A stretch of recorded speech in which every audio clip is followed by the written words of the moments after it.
12 yillik umrini va 22 million dollarni eriga sarflagan ayol. Gap Magomed Abdusalomovning rafiqasi Bahra Abdusalomova haqida ketyapti.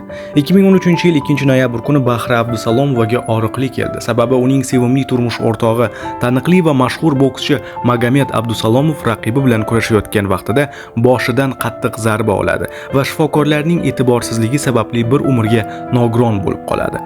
Ammo uning sevimli turmush o'rtog'i Bahra bu sinovlarda o'zini yo'qotib qo'ymay eri bilan yonma-yon kurashadi. U nafaqat eriga suyanchiq, balki 3 farzand tarbiyasi bilan ham shug'ullanadi. Bahra erining salomatligiga e'tiborsizlik qilgan shifokorlarni sudga berdi va uzoq yillar davomida bo'lgan sudlashuvlar natijasida 22 million dollar kompensatsiya olishga muvaffaq bo'ldi va barcha pullarni turmush o'rtog'ining salomatligiga sarflashga qaror qildi. Doktorlar Magomedni endi hatto o'tira olmaydi deyishganda ham Bahra taslim bo'lmadi.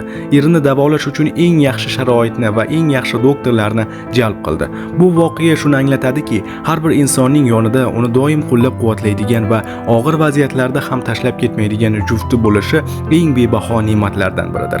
Sizchi, juftingizni qanchalik qo'llab-quvvatlaysiz?